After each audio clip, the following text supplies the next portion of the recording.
नमस्कार, खबरों की खबर में आपका स्वागत है।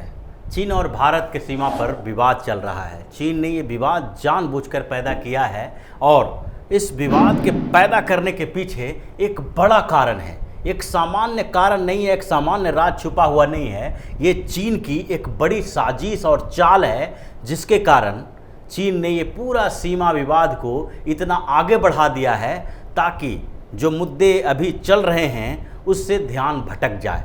और सबसे बड़ा कारण इसके पीछे है प्रधानमंत्री नरेंद्र मोदी की पाकिस्तान की नीति।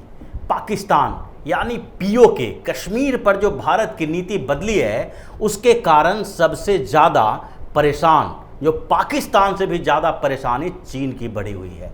और चीन इस पूरे मुद्दे को भटकाने की कोशिश में लगा हुआ था। ये चीन की स्ट्रेटजी है कि जिस तरह से भारत और पाकिस्तान के बीच ये विवाद चल रहा है, पाक अधिकृत कश्मीर पर भारत की नज़र गड़ी हुई है और भारत की जो वर्तमान सरकार है बार बार ये बात कर रही है कि हम किसी भी हालत में पीओके को अब भारत का अभिन्न अंग बना के रहेंगे। इस बात से चीन के अंदर घबराहट थी।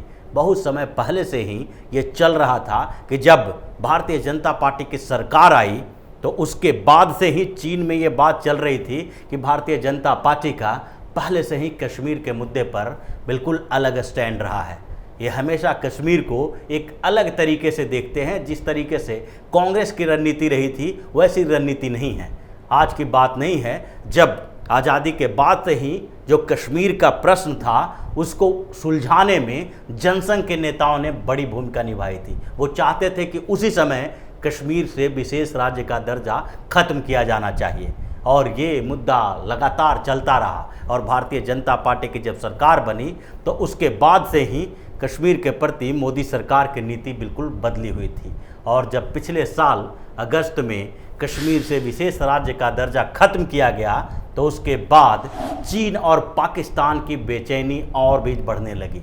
चीन और पाकिस्तान बेचैन हुआ था, लेकिन उसके बाद जब अगला कदम उठाने वाले थे और भारत सरकार ने एक नई स्ट्रेटजी बनाई कि अब पाक अधिकृत कश्मीर, गिलगित बल्तिस्तान, ये सारे क्षेत्रों में भारत का अधिकार होगा, यहाँ से फिर आगे की रणनीति बनाई जानी शुरू हुई। और चीन की खुफिया जानकारी जब मिली चीन को कि भारत सरकार की योजना अब आगे बढ़ रही है, पूरा कश्मीर एक होगा और उसके साथ ही ये भारत का अभिन्न अंग बनने जा रहा है, तो उसके बाद चीन ने एक नई चाल चलनी शुरू कर दी। चीन ने पहले भी ऐसा किया था। जब पिछली बार मोदी सरकार जब आई थी उसके बाद से ही चीन चाहता था कि चूंकि मोदी सरकार यानी भारतीय जनता पार्टी की सरकार जो है वो पाकिस्तान के प्रति अलग रणनीति, अलग नीति रखती है, तो उस समय भी जो कश्मीर का विवाद था उससे भटकाने के लिए उसने डोकलाम में एक सीमा विवाद पैदा कर दिया था। करीब 2 महीने तक ये चलता रहा, लेकिन बाद में धीरे धीरे उन डोकलाम में स्थितियां सुधारने की कोशिश की गई और धीरे धीरे स्थिति सुधर भी गई। लेकिन जब कश्मीर से विशेष राज्य का दर्जा खत्म किया गया तो उसके बाद चीन को ये भरोसा होने लगा कि जिस तरह से पहले की सरकारें सिर्फ कश्मीर को अभिन्न अंग भारत का बताने के लिए एकीकृत कश्मीर की बात करती थी, उस तरह की बात सिर्फ मोदी सरकार नहीं करेगी, बल्कि इसके पीछे एक बड़ा आधार है। मोदी सरकार ने कश्मीर से विशेष राज्य का दर्जा खत्म किया और उसके बाद पीओके के प्रति अपनी नीति धीरे धीरे बदलना शुरू कर दिया। पीओके में चुनाव कराए जाने की बात होने लगी कि पीओके में चुनाव कराया जाएगा, और यही वो आधार था जिसके कारण जब कश्मीर से विशेष राज्य का दर्जा खत्म किया गया और उसके बाद वहाँ पर 2 यूनियन टेरिटरी बनाए गए। पहला यूनियन टेरिटरी था जम्मू कश्मीर का और दूसरा था लद्दाख का, लेकिन दोनों यूनियन टेरिटरी में अंतर बताया गया। दोनों अलग अलग तरीके के हैं। एक लद्दाख में विधानसभा नहीं है, जबकि जम्मू और कश्मीर में विधानसभा रखा गया। विधानसभा रखने के पीछे सबसे बड़ा कारण यही था कि विधानसभा जम्मू और कश्मीर का जो होगा वो उसकी सीमा बढ़ के पीओके तक जाएगी, और जो विधानसभा का चुनाव वहाँ होगा उसमें 24 जो रिजर्व सीट पीओके के लिए रखी गई है उस पर भी चुनाव कराया जाएगा। और ये चुनाव होने के बाद पीओके से जो निर्वासित लोग हैं, जो वहाँ से भागकर कश्मीर में आकर बस गए हैं, वही उसमें वोटिंग करेंगे और उन 24 सीटों के साथ सरकार बनेगी। चीन के लिए एक बड़ा धक्का था ये, क्योंकि पीओके में एक वैसा भाग भी है जो चीन के अक्साई चीन से मिलता जुलता है और उसको पाकिस्तान ने चीन को दे रखा है। 1963 में ही जब 1962 में भारत और चीन के बीच युद्ध हुआ और उसके बाद पाकिस्तान को ये पूरा विश्वास हो गया कि चीन हमारा सहयोग करेगा, तो उसके कारण चीन को उसने एक बड़ा भूभाग जो पीओके का है वो दे दिया और वो अक्साई चीन का विस्तारित क्षेत्र है। तो इसके कारण जो चीन को लगने लगा है कि पाक अधिकृत कश्मीर में जब चुनाव कराया जाएगा और पूरा पीओके भारत के साथ मिलाए जाने की बात होगी, तो उसमें चीन का वो क्षेत्र भी शामिल होगा जो पाकिस्तान ने चीन को दिया था।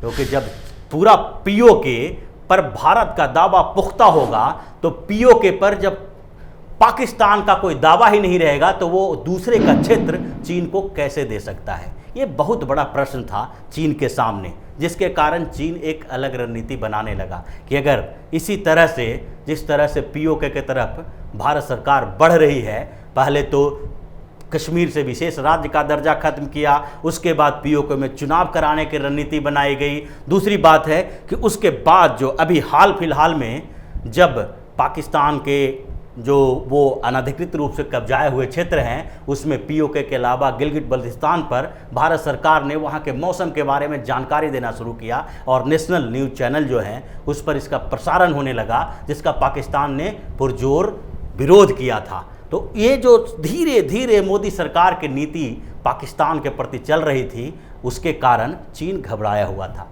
चीन को लगने लगा था कि पाकिस्तान अभी डरा हुआ है, अगर इस बार हिंदुस्तान और पाकिस्तान के बीच कुछ भी युद्ध जैसा माहौल होता है तो पाकिस्तान पहले ही सरेंडर कर देगा।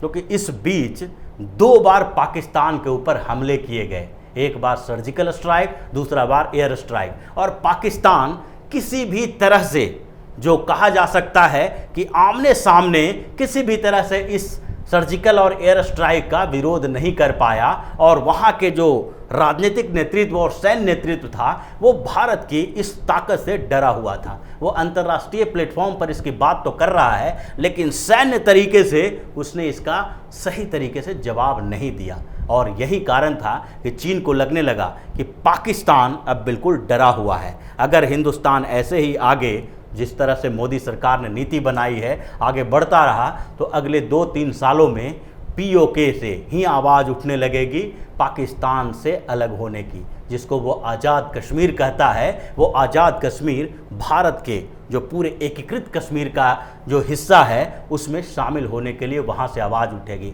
ऐसी बात गृह मंत्री अमित शाह, प्रधानमंत्री नरेंद्र मोदी और यहाँ तक कि रक्षा मंत्री राजनाथ सिंह ने भी उठाई कि पीओके से ही आवाज़ उठेगी और फिर वो हिंदुस्तान के एक बृहद जो संकल्पना थी उसी का हिस्सा बनेगा और हिंदुस्तान अभी जो नक्शे पर ऊपर का क्षेत्र दिखाता है वो वास्तव में भारत का हिस्सा हो जाएगा। तो ये पूरी स्ट्रेटजी जो थी और पाकिस्तान की जो स्थिति कमज़ोर हो रही थी उससे पूरे मुद्दे को भटकाने के लिए चीन को एक ऐसी चाल चलनी थी जिससे पीओके के प्रति जो भारत की नीति है वो थोड़ा चेंज हो जाए, ताकि इस समय ऐसे विवाद में उलझ जाए जिससे अंतर्राष्ट्रीय स्तर पर जो विवाद भारत और पाकिस्तान के बीच चल रहा था वो विवाद का केंद्र बन जाए चीन और भारत। और इसलिए इस बार चीन ने एक बड़ी चाल चली और चीन ये बड़ी चाल जो चली है, चीन की जो चाल है वो था कश्मीर के अलग से। जैसे कि वहाँ पर जो सीमा विवाद चल रहा है जो पिछले बार डोकलाम में चला था, वहाँ पर ऐसी स्थिति नहीं हो सकती थी क्योंकि वहाँ डिमार्केशन है। डोकलाम का थोड़ा सा ट्रांजैक्शन का एरिया जो है वहाँ पर विवाद चलता है, लेकिन वहाँ पूरे क्षेत्र में विवाद नहीं है। इसके कारण यहाँ पर जो पेंगोंग लेक और उसके बाद श्योक रिवर और गालवान घाटी जो ये पूरा क्षेत्र है, ये क्षेत्र में डिमार्केशन नहीं है, यानी पूरी तरह से ये बताया नहीं गया है कि यहाँ पर लाइन ऑफ एक्चुअल कंट्रोल कहाँ से गुजरती है। और यही वो क्षेत्र है जहाँ पर चीन बड़े पैमाने पर एक गंभीर मुद्दा खड़ा कर सकता था। और इस बार जब गर्मियों के समय में पेट्रोलिंग शुरू हुई तो चीन ने इस पूरी स्ट्रेटजी पर काम करना शुरू कर दिया और स्थिति यहाँ तक बढ़ गई कि भारतीय सैनिक और चीन के सेना में झड़प हो गई, जिसमें दोनों तरफ से नुकसान हुआ। नुकसान कितना हुआ ये बहुत मुश्किल है क्योंकि चीन अपने आंकड़े बताता नहीं है। भारत एक स्वतंत्र और निष्पक्ष तरीके से अपनी सारी स्थिति बता देता है। तो इसके कारण नुकसान की बात यहाँ छोड़ ही दें, लेकिन सबसे बड़ी बात ये थी कि चीन यहाँ तक जो पहुँचा, भारत और चीन के बीच आज सबसे खराब रिश्ता चल रहा है पिछले 50-60 सालों से। इतना खराब संबंध अभी तक पिछले 40-50 सालों में नहीं हुआ था भारत और चीन के बीच। जबकि दूसरी तरफ अगर देखें तो पिछले 5 सालों में भारत और चीन के बीच व्यापारिक रिश्ते जो हैं बहुत मजबूत हुए हैं। चीन को इसका बहुत ज़्यादा फायदा हुआ है। 2014 से 2020 तक करीब 582 करोड़ डॉलर जो है भारत में निवेश किया चीन की कंपनियों ने। दूसरी तरफ जो अभी दोनों देशों के बीच जो बायलैटरल ट्रेड है वो भी बहुत ऊंचा है। करीब 85 बिलियन डॉलर का बायलैटरल ट्रेड है दोनों देशों के बीच। और ये जो द्विपक्षीय व्यापार इस तरह से तेजी से बढ़ रहा है, उसमें चीन को ही फायदा हो रहा है।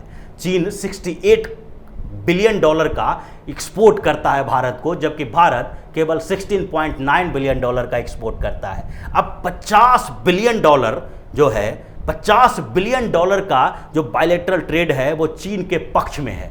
लेकिन फिर भी इतने नुकसान झेलने के बाद, जबकि चीन को ये पता है कि जब दोनों देशों के बीच का संबंध बहुत खराब होगा तो ये बहुत बड़ा नुकसान चीन को होने वाला है, इसके बावजूद चीन ये सामान्य स्थितियों के लिए इतना बड़ा रिस्क नहीं लिया है।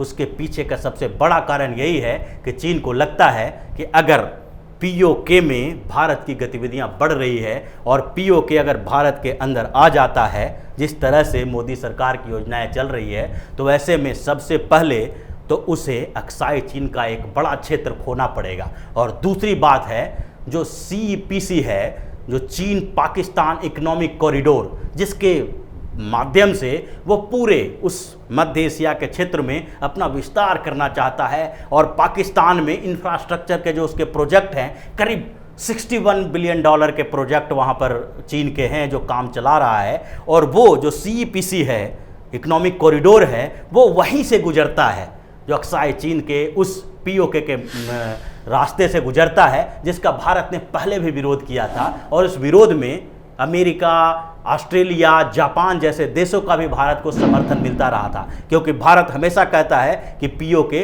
पाकिस्तान का नहीं है बल्कि हिंदुस्तान का है। पाकिस्तान ने ये ज़बरदस्ती उस पर कब्जा कर रखा है, इसलिए उसको पाक अधिकृत कश्मीर कहा जाता है। तो ये पूरा जो मामला चल रहा था वो चीन के इस बड़े प्रोजेक्ट, इस बड़े कूटनीतिक प्रयास का एक छोटा सा हिस्सा है, जिसमें वो चाहता है कि अगर ये विवाद यहाँ तक पहुँचा है, सैनिकों की मौत हुई है, तो ऐसी स्थिति में पूरा विश्व है जो भारत और चीन के बीच शांति स्थापना में लग गई है। पाकिस्तान अभी गायब है। पाकिस्तान और पीओके का मुद्दा अभी बिल्कुल ख़त्म हो चुका है, लगभग शांत बैठा हुआ है। ऐसा लग रहा है कि पाकिस्तान नहीं, चीन अब भारत का नंबर 1 दुश्मन है। और चीन और भारत के बीच ये जो बॉर्डर डिस्प्यूट है, वही सबसे बड़ा मुद्दा भारत के लिए है। 2 परमाणु संपन्न देश हैं, दोनों की सेनाएं बड़ी है, और अगर दोनों तरफ से युद्ध होता है तो बहुत बड़ा नुकसान वैश्विक स्तर पर हो सकता है, क्योंकि विश्व की अर्थव्यवस्था का भी इसके ऊपर प्रभाव पड़ेगा। भारत और चीन के बीच का युद्ध सिर्फ भारत और चीन के बीच का युद्ध नहीं होगा, क्योंकि भारत और चीन दोनों ही कूटनीतिक तौर पर अलग अलग खेमे में हैं, और दोनों खेमे में बहुत सारे देश एक दूसरे के साथ आ सकते हैं, जो बहुत बड़ा मामला बन सकता है। इसीलिए चीन पूरी तरह से इसको घुमा के इस मुद्दे को सालों तक खींचना चाहता है। और इस बीच लग रहा है उसको कि अगर 2-3 साल तक एक मुद्दा खींचता चला गया और अगली बार फिर चुनाव आने वाला होगा, तो चुनाव में मुद्दे, भारत के चुनाव में मुद्दे बदल जाएंगे। और संभव है कि आगे किसकी सरकार बनेगी पता नहीं, फिर आगे की सरकार कैसे नीति अपनाती है पीओके के खिलाफ, कैसे नीति अपनाती है पाकिस्तान के खिलाफ, ये अभी क्लियर नहीं है। तो इसके कारण चीन का पूरी जो साजिश है वो कहीं न कहीं पीओके के भारत की नीति, जो मोदी सरकार की नीति है, उसको कमज़ोर करने की है। लेकिन भारतीय नेतृत्व को भी इस चाल की जानकारी है, और कुछ समय के बाद फिर से पीओके पर मोदी सरकार की नीति चालू हो जाएगी, वो रणनीति पर काम करना शुरू हो जाएगा, और जल्द ही पाक अधिकृत कश्मीर के उन क्षेत्रों के लिए भी चुनाव कराए जाएंगे जहाँ के लिए 24 सीटें रिजर्व रखी गई हैं। तो इसी तरह की खबरों के साथ फिर से हाजिर होंगे, तब तक के लिए बने रहिए हमारे साथ और देते रहिए हमें सहयोग, ताकि इसी तरह की खबर हम आपके लिए लाते रहें। धन्यवाद।